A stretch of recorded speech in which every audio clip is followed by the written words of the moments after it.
No niin, hei vaan kaikille Random Finnish Lesson podcastin kuuntelijoille. Mun nimi on Hanna Männikkölahti ja mä olen suomen kielen opettaja ja selkomukauttaja. Tänään on perjantai maaliskuun 21. päivä vuonna 2025 ja mulla on tänään vieraana Aija Puurtinen. Tervetuloa. Kiitoksia. Tosi kiva, että löysit aikaa tulla tähän haastatteluun. Me tavataan parin viikon kuluttua, koska Aija on solistina täällä Jyväskylässä Carl Jenkinsin Stabat Mater-teoksessa, jonka Kipinät kuoro esittää yhdessä Jyväskylä Sinfonian ja Aija Puurtisen kanssa. Ja mä ajattelin sillä varjolla, että olisi tosi kiva haastatella sua elämästä ja koska siellä kirkossa ei varmastikaan ehdi keskustella elämästä, koska keskitytään laulamiseen.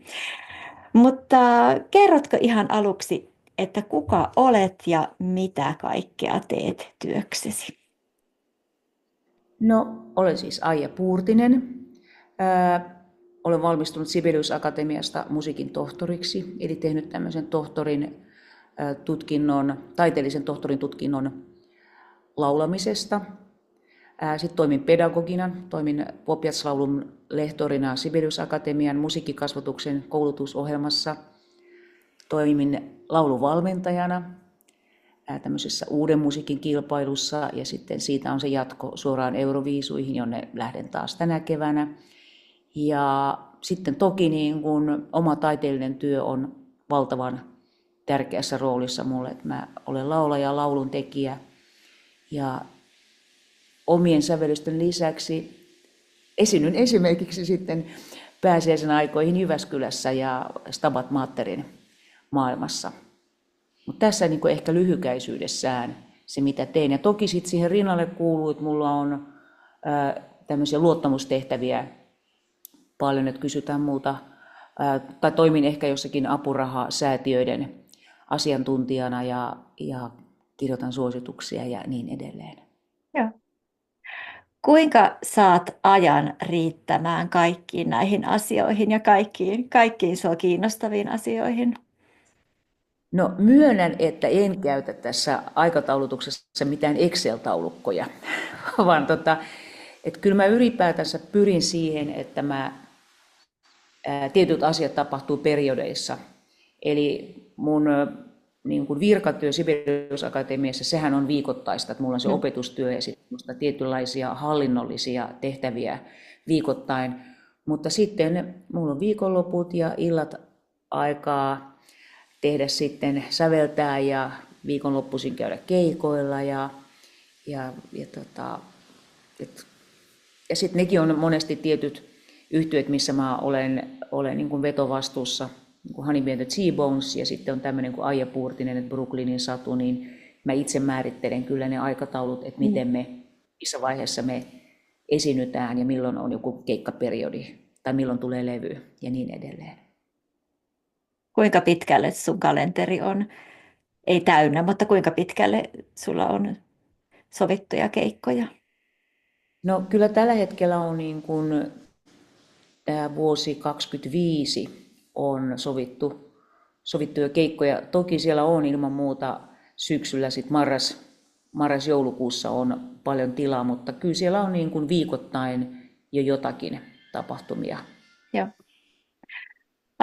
No, minkälaisia neuvoja antaisit nuorille, jotka tällä hetkellä tänä vuonna 2025 haaveilee pitkästä muusikon urasta?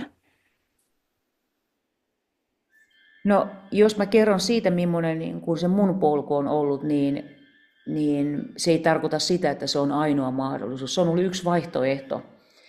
Eli jos nauttii siitä, että tekee monipuolisesti, että voi toimia vaikka artistina tai säveltää muille kappaleita tai toimia rinnalla pedagogina tai tehdä jotakin täysin muuta työtä, niin se on mun mielestä tämmöinen niin kuin yksilöllinen valinta, että ei tarvitse tehdä vaan yhtä asiaa, jos ei halua. Ainakin mun omaa taiteellista uraa on rikastanut se, että mä toimin laulunvalmentajana ja autan muita ja pedagogina ja sitten sävellän itselleni ja myöskin muille. Mutta tästä varmasti ollaan monta eri mieltä, mutta kyllä mä niin kuin olen koulutuksen kannalla, että koulutus on mun mielestä valtavan tärkeää. Silloin sulla on niin kuin, nuorella on samanhenkisiä, ehkä samanikäisiä tai jopa vähän eri-ikäisiä ihmisiä siinä vertaistukena ja semmoisena niin kuin keskustelukumppaneina. Ja vaikka olisi miten vahva oma taiteellinen visio, niin silti on hyvä niin kuin keskustella niistä muiden kanssa, että niin paljon kuin mahdollista niin olla aktiivisesti koulutuksessa ja sitten niin kuin verkostoitua alan ihmisten kanssa. Joo. Ja sitten vielä ehkä tällaisena, että nuorena on monesti aika selkeä, että mä haluan tehdä just näin ja asiat ei tapahdu välttämättä niin nopeasti kuin toivoisi. Taikka voi tulla vastaiskuja tai tyrmäyksiä, että ei pääse uralla eteenpäin, niin ainakin mun uralla on tapahtunut paljon sellaisia asioita, mistä mä en edes koskaan osannut haaveilla. Että myöskin ottaa vastaan sit niitä niin kuin ehdotuksia. Joku muu saattaa nähdä sun taiteellisen toiminnan tai sun tulevaisuuden vähän toisella tavalla kuin mitä sä itse näet. Niin rohkeasti ottaa vastaan haasteita ja ottaa riskejä vastaan, vaikka ei osaisi vielä jotakin asioita. Joo. Mä kysyn aika monelta, ketä podcastissa on vieraana ja puhutaan heidän ammateista, että miten ammatti on muuttunut vuosien varrella, niin mitenkä muusikon ammatti on sun näkökulmasta muuttunut? No, palaan tuohon koulutusasiaan, eli koulutus on ilman muuta parantunut ja myöskin on jatkokoulutusta ihan sieltä musiikkiopistotasosta,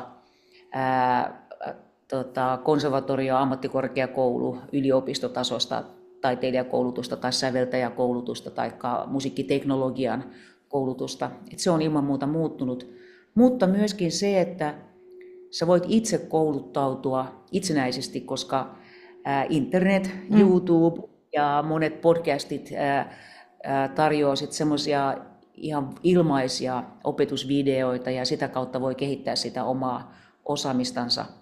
Mutta sitten taas toisaalta, vielä sitten tällainen, että niin yhdenvertaisuus ja tasa-arvo pitäisi olla parempaa kuin esimerkiksi silloin, kun mä oon aloittanut, mutta kyllä mä myönnän, että siinä on edelleenkin töitä kyllä tehtävissä.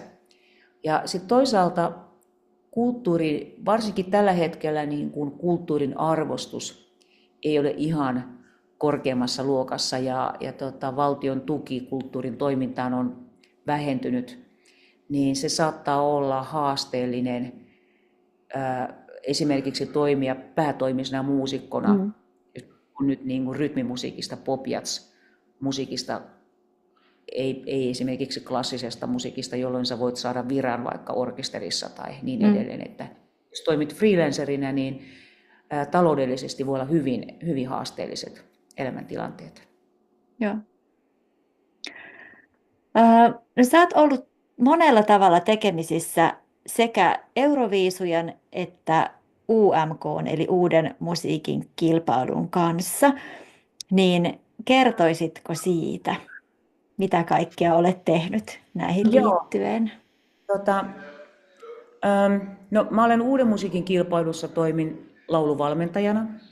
Eli mä olen tämän kilpailun ihan alusta saakka, siinä vaiheessa kun valitaan vuoden artistit, niin mä toimin heidän niin kuin henkilökohtaisena lauluvalmentajana ja ohjaan ja autan sitten toimimaan sen, kun he laulavat taustatrackin päälle, että se laulu on ainut, mikä on livenä, että kaikki muu materiaali tulee sitten niin sanotusti taustanauhalta. Ja että kuinka toimia in-ear, eli tämmöisen korvamonitorisysteemin kanssa, mitä sieltä kannattaa kuunnella ja testaillaan niitä. Ja sitten myöskin tämmöisenä niin kuin mentaalivalmentajana, että ihan äänihygienian, että kuinka saa äänen toimimaan ja kuinka pysyy, niin kuin, että millaisia elämäntapoja ehkä olisi hyvä miettiä ja miten stressi vaikuttaa ääneen että käydään ihan tällaisia asioita läpi. Ja sitten UMK-finaali on siinä helmikuun alkupuolella. Ja sieltä valitaan Suomen Euroviisu-edustaja. Ja sitten mä työskentelen loppukevään sitten Suomen Euroviisu-edustajan kanssa ja tänä keväänä Erika Wikmanin kanssa. Ja sitten jatketaan kohti Baselia, Sveitsiä. Esiinnytkö sä myös Erikan kanssa? Mä en esiinny tällä kertaa, en esiinny. Meillä on erilliset taustalaulajat, jotka mä myöskin niin kuin valmennan. Ja he ovat samat taustalaulajat, jotka oli siinä UMK-vaiheessa. Ja et ellei tule sitten joku sairastuminen, että mä toimin sitten tällaisena varalaulajana, että joku sairastuu, niin sitten mä hyppään sitten sinne taustalaulukuoroon, joka esiintyy aina siellä kulisseissa, että ei ole lavalla. Joo. No, minkälainen elämys se oli 2 vuotta sitten olla Käärijän kanssa Euroviisuissa? No, tämä on myöskin asia. Saatko sä puhua siitä? Eihän se... Totta kai ilman muuta mä saan puhua. Joo. Eli mä toimin silloin tietenkin UMK:n lauluvalmentajana ja sinä vuonna ainoastaan Käärijällä oli live-taustalaulaja UMK:ssa, joka oli Heini Ikonen. Ja Heini ilmoitti jo hyvissä vaiheissa ilman, että tiedettiin, että Käärijä tulee voittamaan. Että hän sanoi, että jos Käärijä voittaa, niin hän ei pääse sitten Liverpooliin, koska hänellä oli muita työsitoumuksia. Ja no, Käärijä voitti vahvasti. Ja sitten mä mietittiin sitä, että okei, että kuka ottaa tämän tehtävän Liverpoolissa sit vastaan. Niin sitten mä ilmoitin Ylelle, että mä voin hoitaa sen, koska mä olin nyt kuitenkin osasin biisin jo alusta loppuun saakka.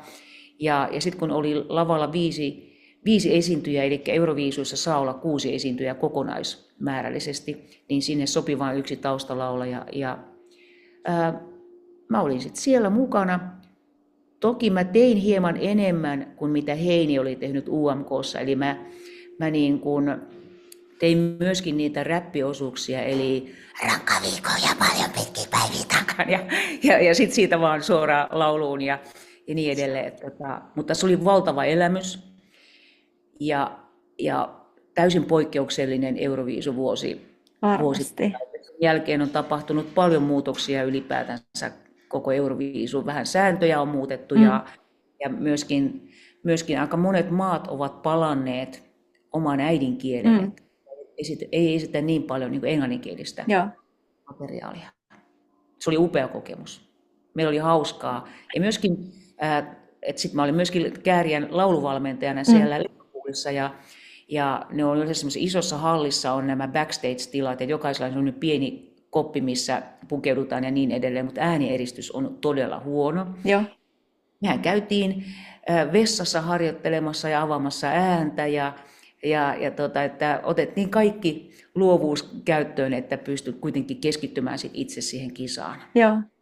Onko teidän yhteistyö jatkunut sen jälkeen?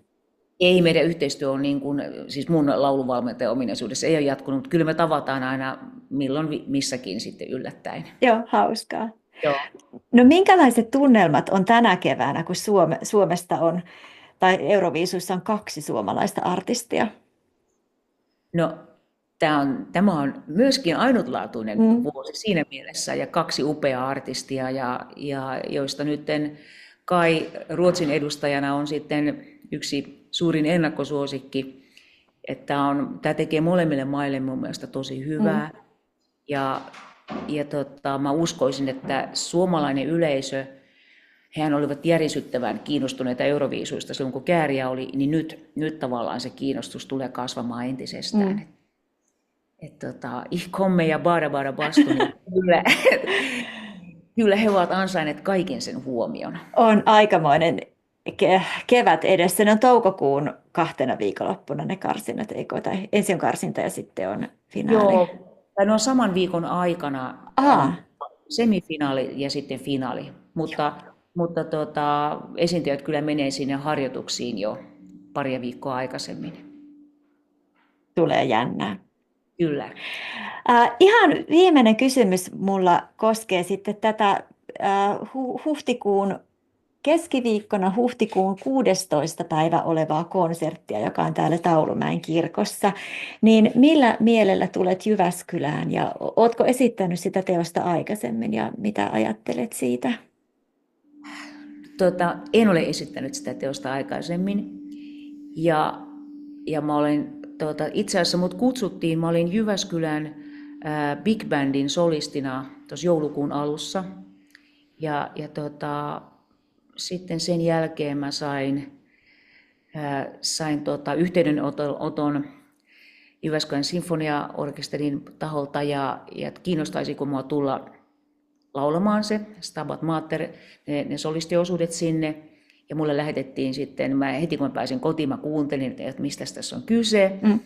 Ja sitten sain myöskin ne nuotit ja mä katsoin, että okei, tässä on niin tavallaan kahden eri solistin tehtävä, mutta mä hoidan ne molemmat. Eli siinä on tämmöinen niin etnisemmän äänenkäytön profiililla oleva. Ja sitten ehkä, jos olisi klassinen laulaja, toki mä oon opiskellut klassista laulua, mutta sitten mä teen ehkä nämä toiset solo-osuudet sitten sellaisella omalla tavallaan neutraalilla laulutyylillä ja todella kiehtovaa, ihanaa materiaalia, ihania kuoro-osuuksia, upeata päästä esiintymään. Tämä on mulle myöskin ensimmäinen kerta, että mä esiinnyn solistina niin kuin sinfoniaorkesterin ja kuoron kanssa. Solistina olen ollut sinfoniaorkesterin kanssa kyllä, mutta en niin, että siinä olisi ollut noin iso kuoro mukana. Eli mä olen innostunut ja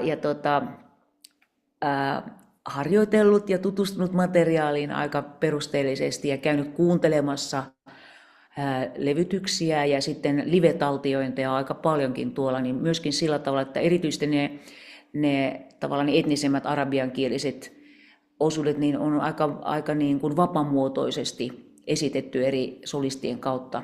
Ja. En ole löytänyt yhtään esitystä niin, että yksi solisti hoitaisi molemmat roolit. Eli teet historiaa tästä sitten. Saisi nähdä, varmaan niitä on, mutta mä en ole vaan löytänyt tuolta netistä.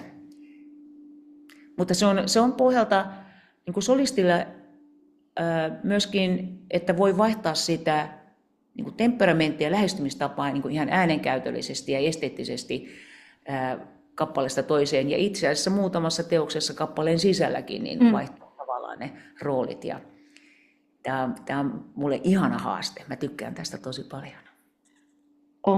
Onpa kiva kuulla ja odotan erittäin innolla, että nähdään ja kuullaan nyt parin viikon kuluttua sitten huhtikuussa. Kiitoksia Aijalle ja kiitoksia kaikille podcastin kuulijoille tai YouTube-videon katsojille. Ja niin, oikein hyvää päivän jatkoa kaikille. Kiitos.